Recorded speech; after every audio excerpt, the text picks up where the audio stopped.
बिस्मिल्लाहिर्रहमानिर्रहीम। अस्सलाम वालेकुम नाज़रीन। आज बरोज़ सोमवार 15 फरवरी है। आपकी खिदमत में हाज़िर हूँ। आज सबसे अहम जो इस वक्त इशू चल रहा है, पूरी आप समझते हैं कि तमाम सियासी जमातें जो है वो सेनेट के इलेक्शन के हवाले से अगर हम बात करें तो उस पर उनकी तवज्जो मौजूद है। PDM मुश्तरका तौर पर कैंडिडेट सामने लेके आ रही है और दूसरी तरफ तहरीक इंसाफ और उसके इत्तेहादी हैं।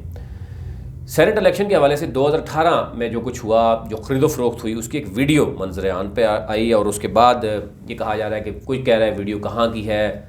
मौलाना फजल रहमान ने जो आपने देखा होगा कि एक स्टेटमेंट दी है कि जनाब पैसे देने वाले भी PTI के हैं, पैसे लेने वाले भी PTI के हैं और उन्होंने घर भी PTI का है। तो ये इस तरह की स्टेटमेंट दी।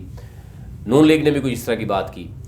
ज़रदारी साहब की तरफ से आपको कोई इस तरह का मैसेज नहीं आया। अब मैं आपको कुछ चीज़ें बताता हूँ। हमारी टीम ने, हमारी ज़राए ने बहुत ही अहम ख़बर इस हवाले से दी है कि वो जो वीडियो बनी है वो वीडियो KPK में या उसके स्पीकर हाउस में नहीं बनी। वो बनी है इस्लामाबाद में। इस्लामाबाद के जिस घर में बनी है वो आपको घर भी बताया जाएगा, उस घर का मालिक कौन है ये भी बताया जाएगा और उसके ज़रदारी साहब के साथ ताल्लुकात क्या हैं ये भी मैं आपके सामने पूरी डिटेल जो है वो आपको दूंगा।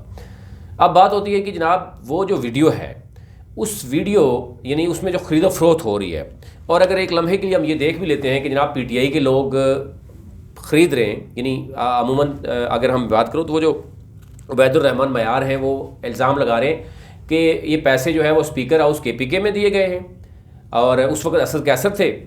और फिर ये उन्होंने कहा जी कि जो उसके बाद हमने देखा कि ये कहा गया कि ये पैसा जो है वो उस वक्त के वज़ीर आला, इस वक्त जो है वज़ीर दफ़ा है परवेज़ खट्टक, उन्होंने पैसे दिए हैं और PTI के लोग जो है पैसे लेके। तो क्या PTI के लोगों को पैसे दिए कि PTI को वोट दें या PTI के लोगों ने पैसे दिए हैं पीपल्स पार्टी को वोट दें? तो ये एक अजीब तरह की मामला है। अब PTI वाले ये कह रहे हैं कि हमने अगर पैसे देने थे और पीपल्स पार्टी को वोट दिलवाने के लिए पैसे देने थे, ये कोई अजीब तरह का मंतक समझ नहीं आता। इस सारे मामले में अगर आप जाएंगे, डेप्थ में जाएंगे, तो आपको नज़र आएगा कि पीपल्स पार्टी की 2018 में सिंध में 7 सीटें निकल रही थी। अगर आप ओवरऑल आप देखते, वोट रेशो निकालिए, लेकिन 10 सेनेटर बने हैं। KPK से 2 सेनेटर्स जो पीपल्स पार्टी के बने, उनके पास तो वोट बैंक ही नहीं है।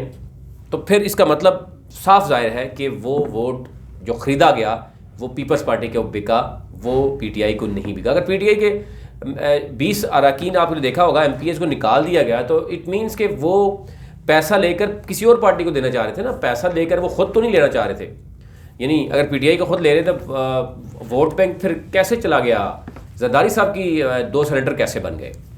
एनी हाउ, एक तो ये चीज़ क्लियर हो गई कि जनाब जो वीडियो है वो इस्लामाबाद में बनी है। इस्लामाबाद वीडियो जिस घर में बनी है वो आपको एग्जैक्ट पूरा एड्रेस दे दिया जाएगा और इसके साथ साथ वो ज़रदारी साहब के साथ उनका क्या ताल्लुक़ है और पीपल्स पार्टी के किस किस बंदे ने कितने कितने पैसे दिए और सेनेट में कैसे पहुँचे हैं। मनी ट्रेल एक अलग से आपसे शेयर करेंगे कि किस तरीके से कौन कौन बंदा इनके पीछे है और इस वक्त, और वीडियो बनाई किसने है और ये घर किसका है। फिर वीडियो खुफिया हाथों में कैसे गई, खुफिया हाथों से जो एंकर हैं अरशद शरीफ उन तक कैसे पहुंची, वीडियो बनाने का जो पैगाम या वीडियो बनाने का जो था प्लान किसने किया, कैमरा कौन सा यूज़ हुआ, ये सारी चीज़ें आपके सामने रखेंगे और ये भी आपको बताएंगे कि जनाब इस सारे मामले में जो वीडियो बनाने वाला था, यानी ये वीडियो उस वक्त रिकॉर्ड करके कहाँ पे रखी गई थी और अब क्यों निकाली गई है वीडियो,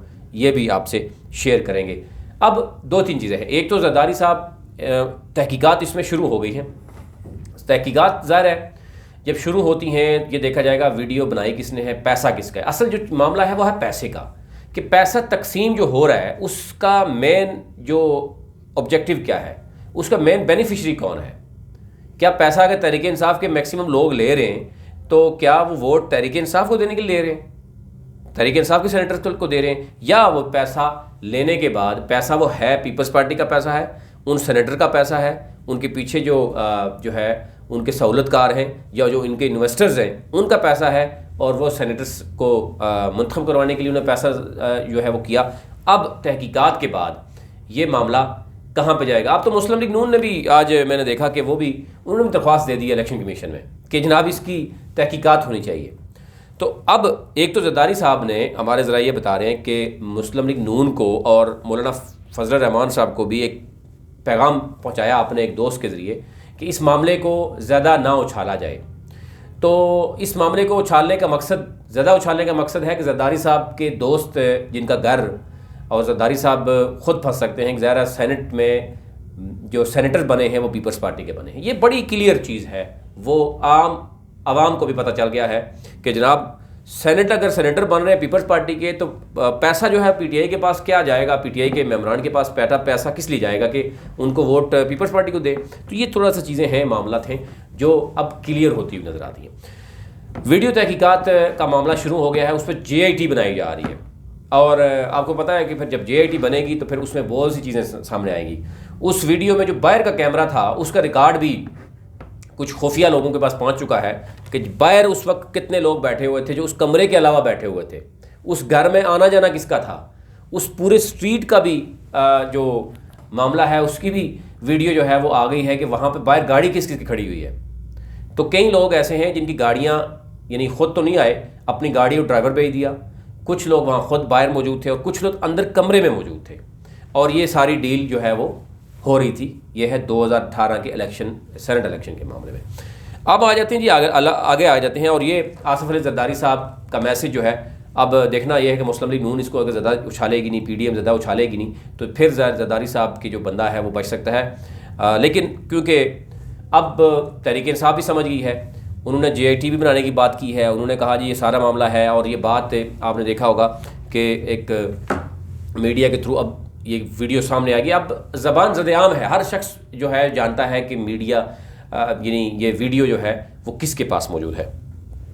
अब इस सारी मामले में जरदारी साहब बुरी तरह से फंसते हुए नज़र आते हैं। पीपल्स पार्टी के जो सेनेटर बने हैं, क्या वो बरतरफ कर दी जाएंगे, ये बड़ा मामला है, और ये तमाम तर सबूत खुफिया हाथों में कैसे गए, इसमें कौन कौन इन्वॉल्व था, इसमें सेनेटर तलहा का क्या रोल है, ये भी बहुत बड़ी अजीब तरह की स्टोरी है।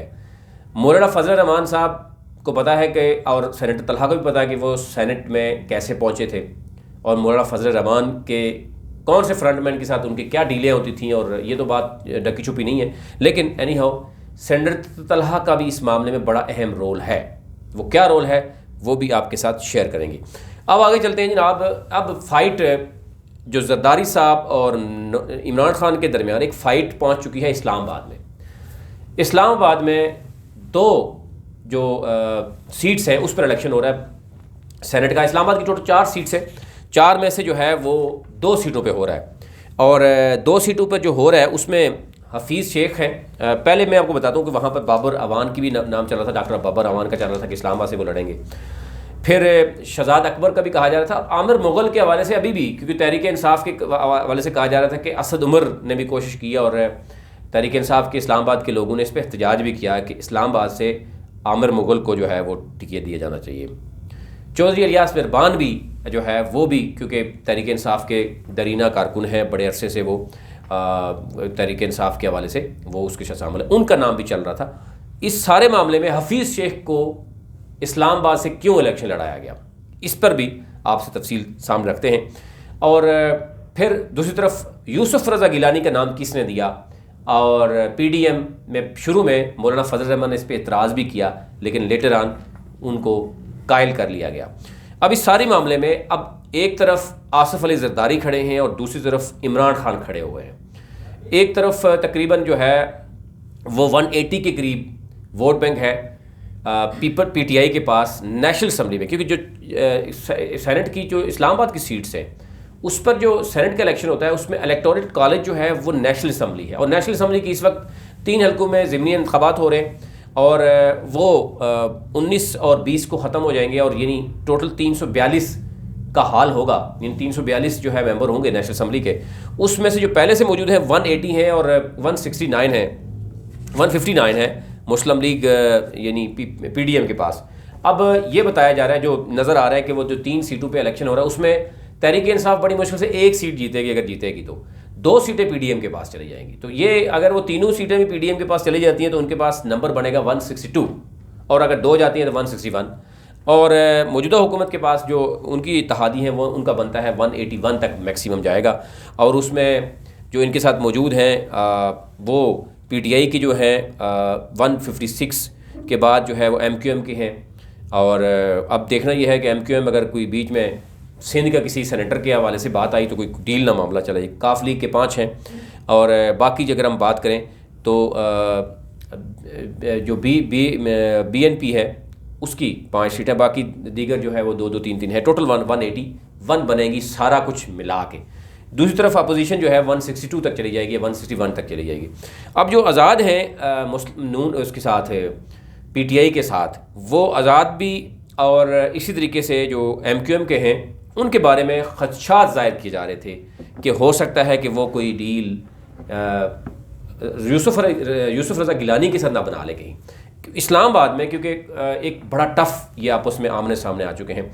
अब इसलिए मौजूदा हुकूमत यानी तहरीक इंसाफ ये बार बार जोर दे रही है, बात 3 जगह पे उन्होंने बहास खोल दिया। एक तरफ वो सुप्रीम कोर्ट में है, दूसरी तरफ ऑर्डिनेंस भी लेके आ गए, कौमी असम्बली में चले गए कि हम जनाब ओपन बैलेट के ज़रिए इलेक्शन करवाना चाह रहे हैं। दूसरी तरफ PDM यानी अब तो PDM है, मिल के उन्होंने वो चाह रहे हैं कि खुफिया बैलेटिंग हो।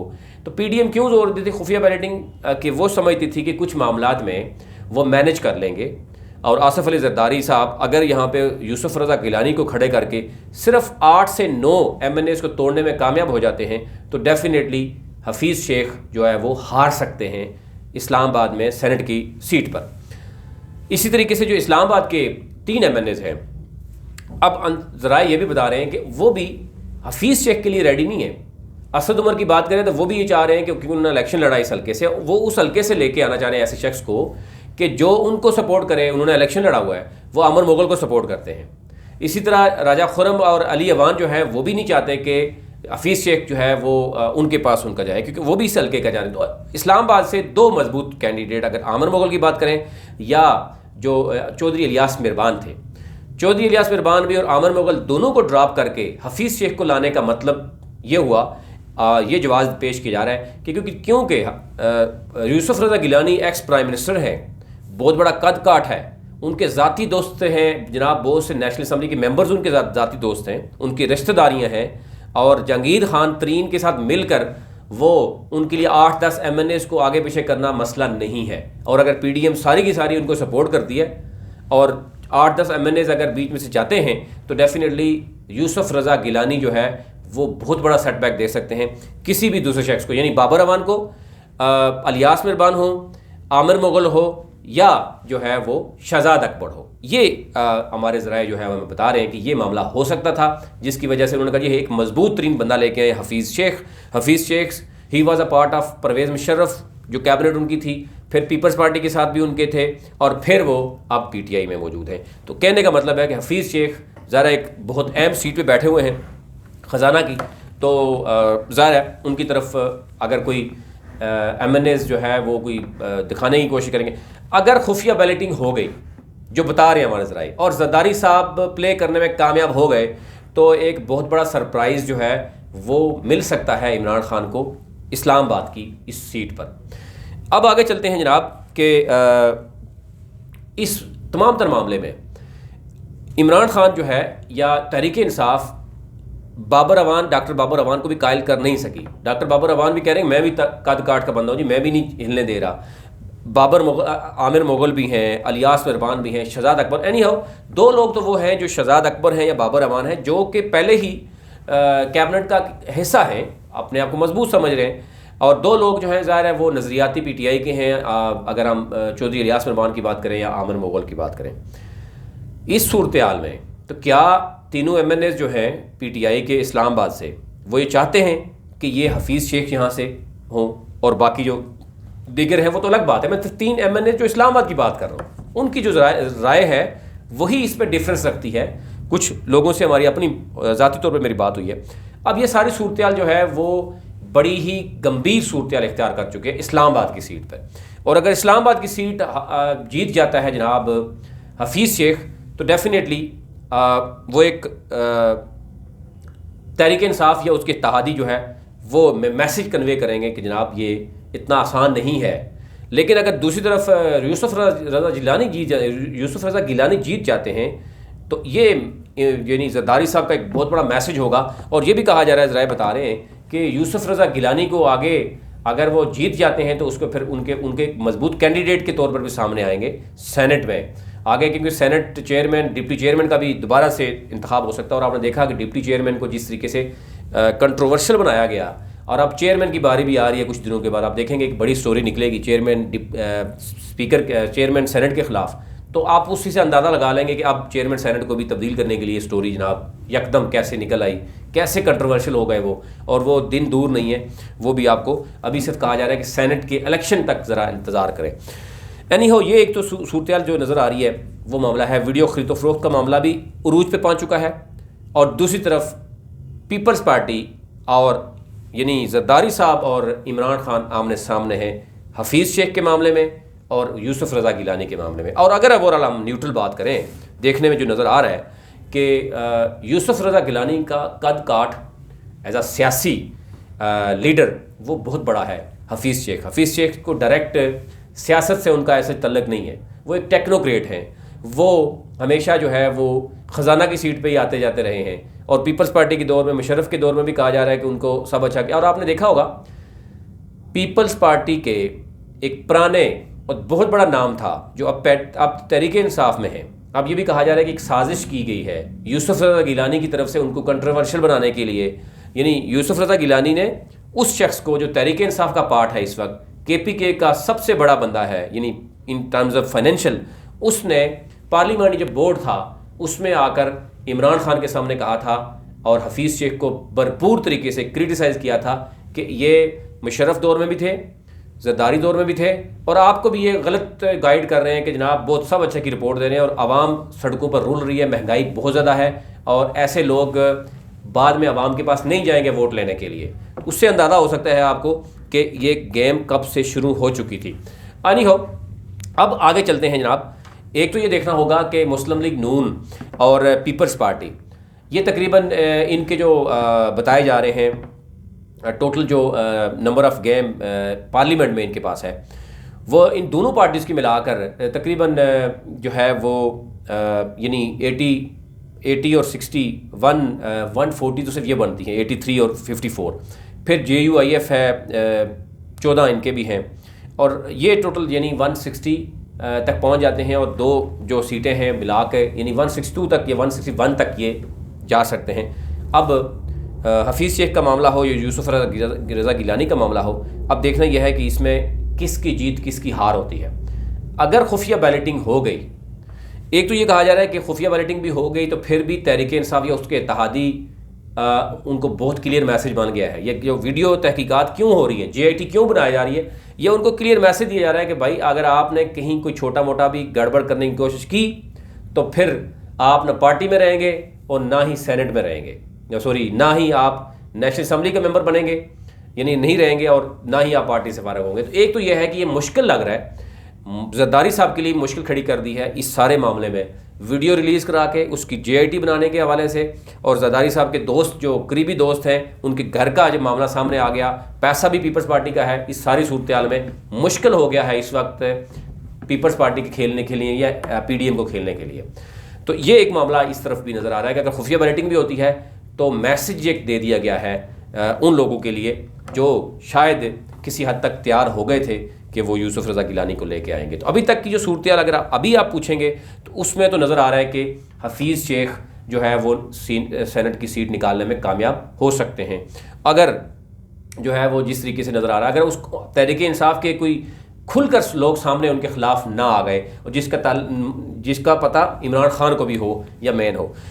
दूसरी तरफ कुछ लोग ये कह रहे हैं कि तहरीक इंसाफ के जो नाराज़ लोग हैं, जहांगीर खान तरीन का जो ग्रुप है, और अगर वो प्ले कर गया बीच में और ओपनली प्ले कर गया खुफिया बैलेटिंग के बाद, वो पार्टी से तो निकाल नहीं सकेंगे। उसकी रीज़न है कि एक कोई इलेक्शन कमीशन का भी मामला है, या पार्टी से निकालते भी हैं तो डेफिनेटली वो एक बड़ी डील करके आ सकते हैं। अगर वो पार्टी से निकलते हैं तो डेफिनेटली दूसरी तरफ PDM खड़ी है, पीडीएम की सियासी जमातें 11 सियासी जमातें, उसमें 5-6 बड़ी जमातें हैं। तो अगर कोई ऐसी डील भी करके आ जाते हैं कि जनाब अगर कोई इस तरह का मामला हुआ, आपको पार्टी से निकालने की कोशिश की गई, तो फिर हम आपके साथ खड़े होंगे। उस मामले में अगर जो सेनेटर हैं, सेनेटर कह रहा हूँ, जो साबिक से जनरल सेक्रेटरी हैं तहरीक इंसाफ के, जहांगीर खान तरीन, और अगर उनके लोग खुलकर सामने आ गए, यानी खड़े हो गए यूसुफ रज़ा गिलानी के साथ, तो फिर मामला यहाँ पे गड़बड़ हो सकता है। अब देखना यह है कि किस हद तक ये मामला होता है, लेकिन ये बात क्लियर है कि ये चीज़ें नज़र आ रही हैं कि क्या होगा। अब ये दो खबरें थी वो आपके सामने रखनी थी। एक तो ये है कि सेनेट के हवाले से मामला उरूज पे पहुँच चुका है। एक तरफ वीडियो तहकीकात हो रही हैं, दूसरी तरफ पीडीएम और हुकूमत और उसके इत्तेहादी आमने सामने हैं। इस वक्त जो हुकूमत के इत्तेहादी हैं वो भी अपने जो पत्ते हैं वो कोशिश कर रहे हैं कि इलेक्शन से पहले पहले जो मुलाकातें होनी हैं वो भी कर लें, क्योंकि उसके बाद खान ने फिर मुलाकातें नहीं करनी, और जब सेनेट का इलेक्शन आता है तो उस वक्त ज़ाहिर है मुलाकातें शुरू होती हैं। वो भी अपने पत्ते खेलने की भरपूर कोशिश कर रहे हैं। इसमें एमक्यूएम और काफ लीग ये बहुत ही अहमियत इस वक्त हासिल कर चुकी हैं, एज़ फार एज़ अगर हम बात करें तहरीक इंसाफ के इत्तेहादी होने के साथ साथ। अब देखना यह है कि क्या वो जो इनके आपस में इसे काफली के बहुत से एतराज़ात थे, तहफ़्फ़ुज़ात थे, और इसी तरह एमक्यूएम के भी थे, क्या वो इमरान खान से वो जो छोटी मोटी अपनी फेवर लेना चाहते हैं वो ले पाएंगे इलेक्शन से पहले, या उनको भी डिले करके इलेक्शन में करने के बाद फिर नाराज़गी शुरू हो जाएंगी। ये कुछ भी कहना काबिल ज़ब्त होगा, लेकिन इसमें कुछ चीज़ें ऐसी हैं जो आपसे मैं शेयर करूँगा अलग से। चैनल को ज़रूर सब्सक्राइब करें ताकि हर नई आने वाली वीडियो आप तक पहुँच सके, और हमारी जो टीम है जो काम कर रही है उसके हवाले से अगर अच्छा काम कर रही है तो आप ज़रूर अप्रिशिएट भी करें, और अगर नहीं कर रही तो आप ज़रूर उसको क्रिटिसाइज़ भी करें। अभी तकलीफ नहीं।